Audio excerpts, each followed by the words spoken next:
이제 세 번째 파트인 활용 부분입니다. 그러면 지능계획과 가이드라인이 수립이 되는데 그렇다면 남해군은 앞으로 이거를 어떻게 활용해야 하는 것이냐, 이 부분이 가장 중요합니다. 그래서 그 첫 번째로 남해군이 공공디자인 지능계획 수립함에 있어서 가장 먼저 해야 될 것은 제도에 대한 정비입니다. 즉 현재 남해군이 공공디자인 지능 조례가 마련이 되어 있긴 한데 부족한 부분이 굉장히 많습니다. 우선적으로 공공디자인에 대한 정의가 부족하고요. 다른 조례의 관계에서도 부족성을 가지고 있습니다. 그리고 기관과의 협조 기준도 아직까지 명시적으로 마련되어 있지 않아서 문제이고, 그리고 심의나 자문의 기준을 어디까지 두어야 되느냐, 이런 부분도 부족해서 저희가 내용에 담아두었고요. 마지막으로 남해군같이 공공디자인 지능계획을 계속해서 수립할 수 없기 때문에 민간 전문가에 대한 협의, 즉 민간 전문가를 위축해서 활용하는 방법이 더 필요한 부분이라고 생각합니다. 즉 공공디자인위원회가 한두 가지 시설물로 가지고 계속 위원회를 구성하기에는 남해의 사정상 되게 어려운 부분이 있기 때문입니다. 두 번째로 중요한 것은 전단 조직을 만들어야 됩니다. 현재 도시과에서 팀 체제로 운영은 되고 있습니다만은 팀 체제로서만 운영이 되고 있습니다. 현재 총괄기획과가 위촉되어 계시기 때문에 이 전담팀과 총괄기획과가 연계하는 구축체계를 꾸려나가는 것이 중요하고, 그 다음 단계로 전문화를 시작해야 됩니다. 전담 조직 내에 현재 구성원 중에서는 공공디자인 전문가가 없습니다. 앞으로 남해군에는 전문가를 임명을 통해서 새로운 전문가를 임명하시길 바라고, 그 전담 조직이 사업 파트, 사업과 기획 파트, 팀 전체의 인원에 대한 인적 구성이 전문화되는 과정으로 단계별로 확대되길 바랍니다. 또한 이를 통해서 협력 체계를 구축해야 되는데 전담 부서에서 총괄기획과를 거쳐서 군수님에 이어지는 단계로 짧은 단계로 공공디자인의 체계가 이루어지는 것이 중요합니다. 세 번째는 주민 참여인데요. 이 부분이 되게 어렵습니다. 정말 주민이 어떻게 참여해야 되느냐? 남해군의 주민 참여 방향은 경관 개선보다는 도시의 정비에 크게 하는 것보다는 실질적이고 소소한 주민의 일상을 개선하는 데 주안점을 두는 것이 바람직해 보입니다. 여기에 전제가 두 가지가 있습니다. 주민들이 자발적으로 참여해야 되고 공공성에 대한 추구를 가져야 합니다.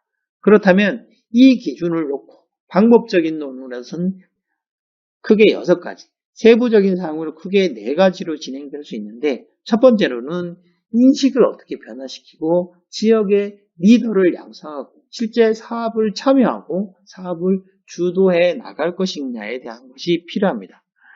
공공성 추구에서 인식 변화 유도는 굉장히 중요한데요. 그 유도는 정보의 공유에서부터 시작해야 됩니다. 남해군에서 시행하는 모든 공공디자인 사업들을 보시는 것 같이 홈페이지 한 구성에 공공디자인 파트를 만들어 놓고 여기에서 주민들이 남해에서 이루어지고 있는 사항을 인지시키도록 하는 방법이 하나가 있고요. 자치활동 지원하는 방법이 있습니다. 즉 남해군에 공공디자인단을 모집해서 이 공공디자인단을 자치 활동을 할 수 있는 공감대를 형성시켜주는 방법이 있습니다. 여기에는 마을 문제를 발굴하고 지원하는 것에서부터 시작할 필요가 있습니다. 두 번째로는 리더를 양성을 하긴 해야 돼요. 그렇다고 해서 무작위 리더를 양성해야 되는 되게 어렵기 때문에 리더는 공공디자인단을 모집하거나 아니면 읍면 단위로 있는 지금 지역 단위의 촉진단을 만들어서 공공디자인단이 정책지원단하고 사업지원단하고 이분화하는 것이 좋습니다.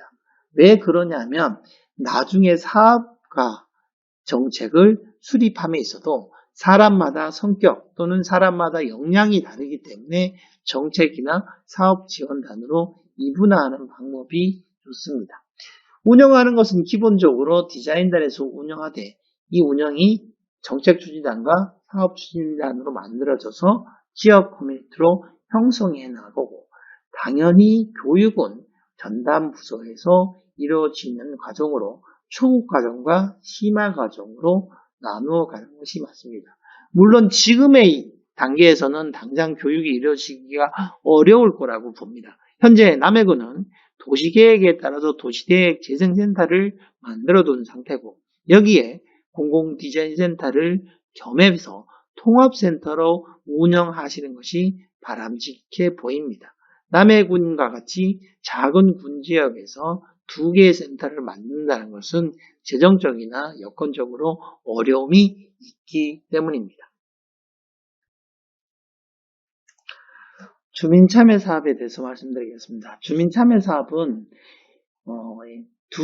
1단계와 2단계 사업으로 진행하는 것이 좋습니다. 1단계는 아이디어 사업을 발굴하는 것이 좋고요. 2단계는 생활사업으로 진행하는 것이 좋습니다. 아이디어 사업에서는 첫 번째로 마을 문제를 발굴하는 아이디어 공부를 진행하는 것이 좋습니다. 즉, 주민들이 살고 있는 실생활의 문제점, 본인들이 바라보는 마을 문제를 발굴하는 것이 중요하고요.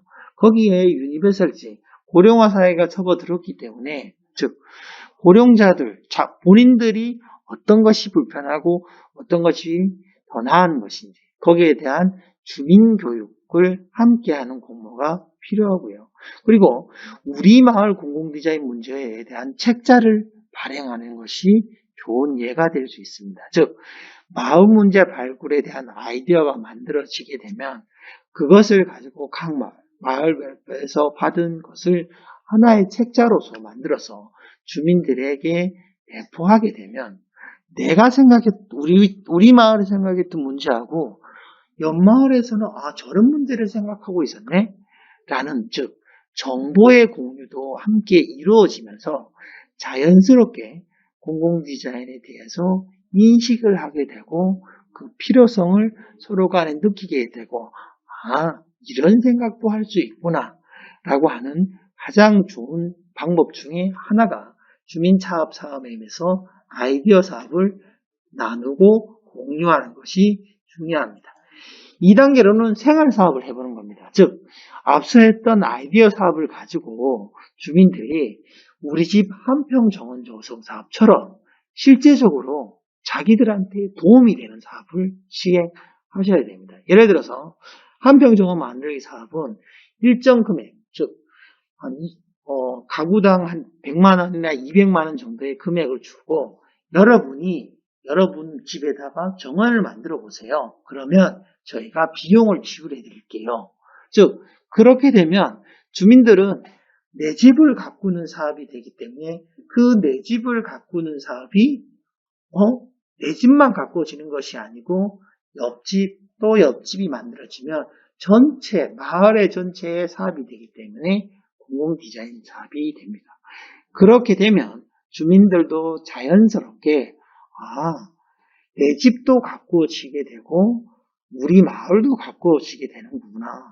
공공디자인 사업이라고 해서 거창하고 특별한 것이 아니고 불편한 점을 고쳐나가기 시작하는 것이 우리의 공공디자인 사업이구나.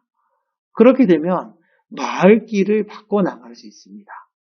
두 번째로는 마을길을 바꿔나가고, 그리고 주민들이 함께 쓸 수 있는 쉼터 공간 사업을 진행을 해보고, 그 쉼터 공간이 조성이 되면 주민들의 문화를 향유하는 사업을 시작을 해보는 거예요.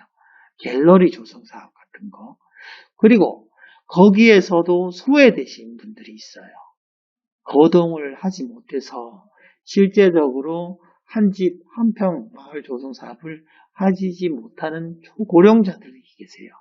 그런 분들을 위해서 우리 마을 스트레스 프리존 사업을 조성해서 그분들은 자기 집 내에 그것을 하지 못하지만 내가 가서 마을 안에서 어떤 소외된 기분을 해소할 수 있는 스트레스 존 사업을 같이 이끌어 간다면, 즉 주민이 잡지만 스스로 해나가는 생활 사업부터 공공디자인 사업을 진행하는 것이 중요합니다.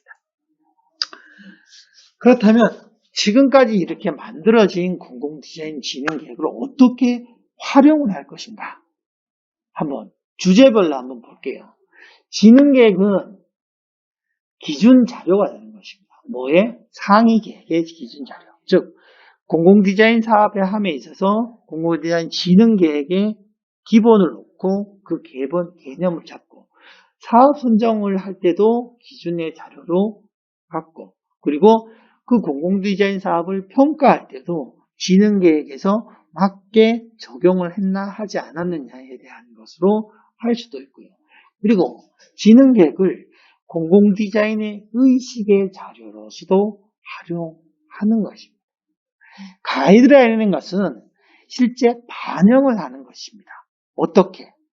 사업을 하실 때 도시경관 사업이나 도시정비 사업이나 공공디자인 사업이나 마을생활 편의 사업을 하실 때 주민 의견의 반영에 지침이 됐느냐 또 심의 자문할 때 지침서로 활용을 하시면 되고요. 용역 발주를 할 때도 발주자에게 요 안은 꼭 지켜주세요 라는 지침서가 됩니다. 그리고 디자인을 만들 때, 새로운 디자인을 성립할 때 요거에 대한 기준을 잡아서 디자인을 해주세요. 그리고 설계도 마찬가지고 향후에 공공디자인 사업이 끝나가면 검수를 할 때 이런 부분들이 적용이 됐냐, 적용이 되지 않았냐를 검수하는 지침서로서 가이드라인은 활용할 수 있습니다. 그러면 이 가이드라인의 활용 판단의 기준을 어떻게 넣어야 되느냐? 즉, 내용이 없을 때하고 내용이 있을 때를 기준으로 나누면 되는데요. 내용이 없을 때는 총괄기획과가 참여해서 공공디자인 진흥위원회로 넘어가는 단독 진행이 있을 수 있고, 내용이 있을 경우는 총괄기획과를 통해서 심의나 자문을 통해서 판단 기준을 정립해서 가이드라인으로 해서 그 사업을 정리할 수 있는 방법이 있습니다.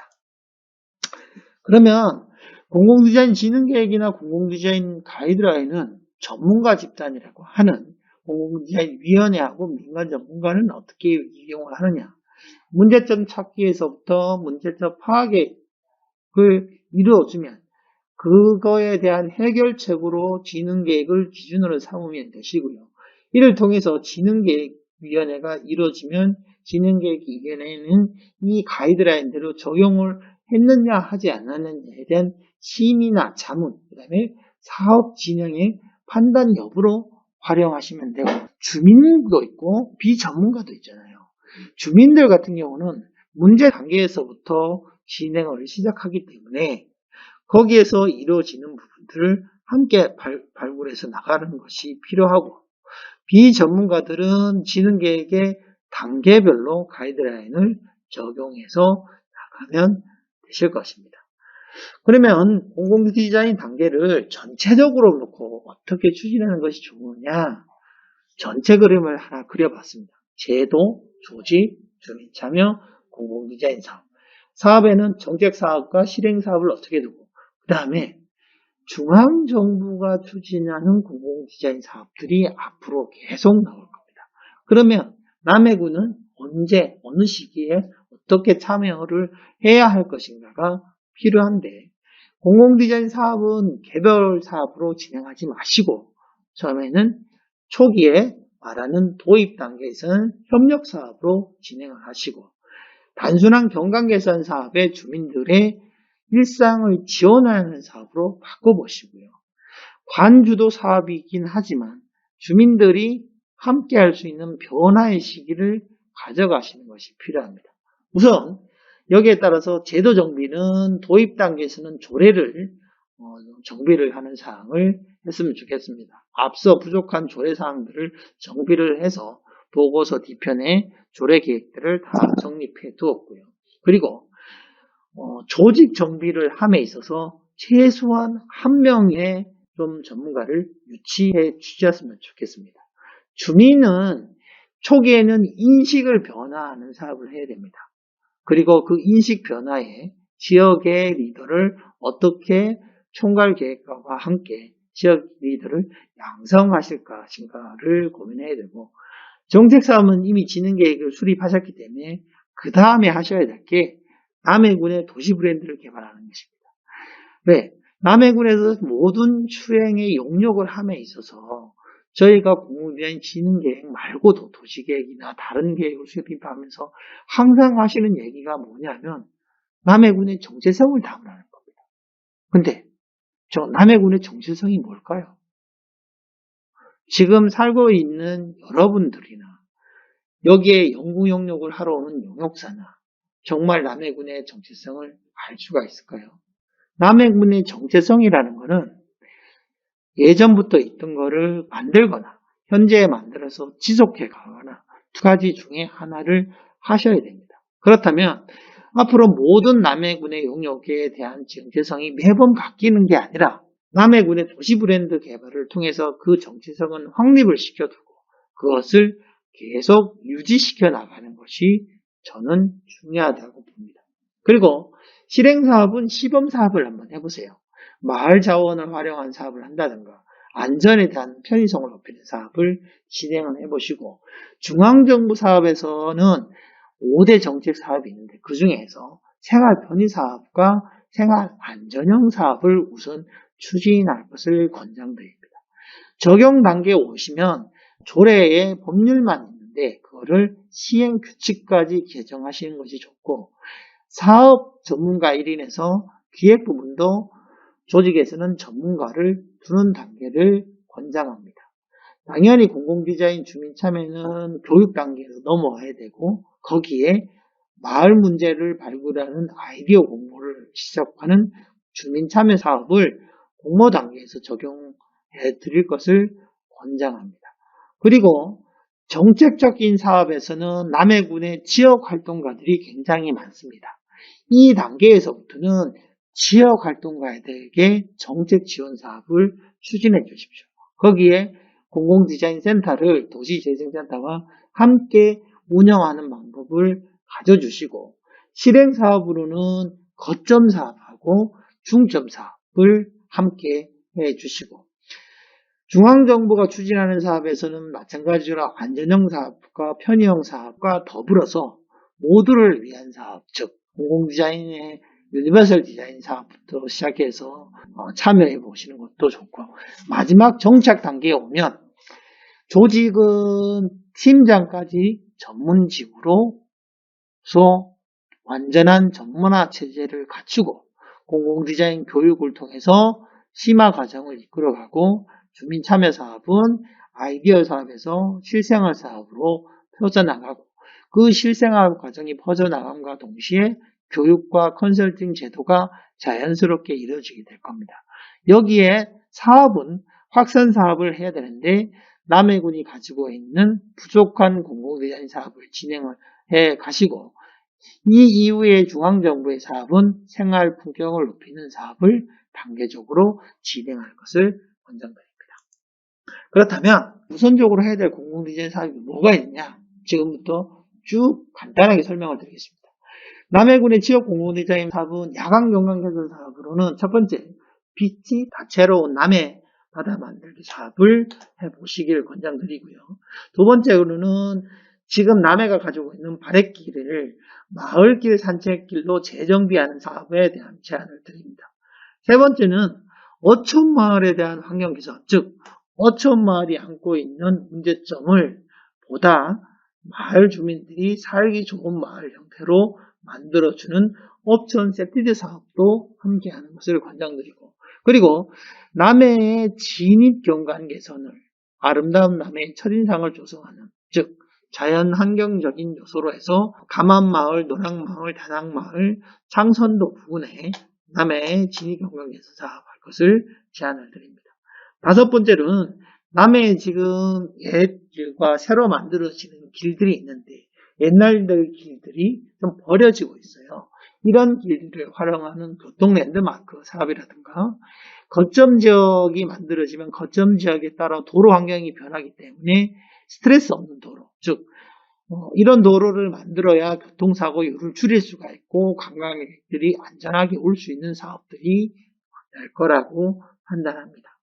그리고 도로변에서 기존에 벌어진 도로를 드라이브 속의 힐링 체험 공간으로 만드는 사업도 좋은 방법이고요. 남해군은 섬의 형태지만 남해군의 청계천이라고 할 수 있는 봉천이 있는데 이것을 남해 청계천 만들기 사업 형식으로 새롭게 정비하는 사업을 추구해 가시길 권장하고요. 기존의 공설시장들이 이루어지고 있어요. 5일자 형식으로 이루어지고 있는데 5일 중에 하루 쓰고 다시 4일은 비어요. 이런 공간을 마을 커뮤니티 공간으로 재탄생하는 공설시장으로 계획할 것을 권장드리고 마을회관을 보다 특화할 필요가 있다고 봅니다. 즉 마을마다 가지고 있는 특성을 콘텐츠를 담아주는 마을회관 사업을 하시는 것을 권장드리겠습니다. 그리고 기본적으로 유니버설 디자인이 적용되는 마을 커뮤니티 장소 재탕 사업이라든가 남해군에는 특이하게 마을마다 보호소들이 있어요. 이 보호소들을 보다 적극적으로 활용하는 마을 자원을 활용하는 교류의 장을 만드는 사업도 권장을 드립니다. 이런 공공 디자인 사업에 있어서 남해군이 혼자서 모든 것을 다 해나갈 수는 없습니다. 중앙정부가 5대 추진 전략으로 공공 디자인 사업을 진행을 하고 있습니다. 여기에서 우선 남해는 전략적으로 두 가지 사업을 우선적으로 참여할 것을 권장드립니다. 생활의 편의를 더하는 공공 디자인, 생활 편의형 사업과 생활 안전형 사업인데요. 생활 편의형 사업에는 길을 찾는 도시 만들기 사업이 있어요. 관광권에 쓰이는 사업들이 있고요. 교통 거점 지역의 안전체계 개선 사업이 있습니다. 남해가 신도로가 만들어지고 구도로가 버려져 있는 상황에 개선할 수 있는 사업들이고요. 그리고 관광시설 만들기 사업이 있어요. 즉, 이것은 남해가 관광지역이기 때문에 더욱더 참여가 가능하고 이용하기 편리한 공공도시 사업이라고 해서 이용자 증진 사업, 즉 남해의 주요 관광지의 이용객에게 보다 편리성을 높일 수 있는 사업을 참여하시면 될 것으로 보입니다.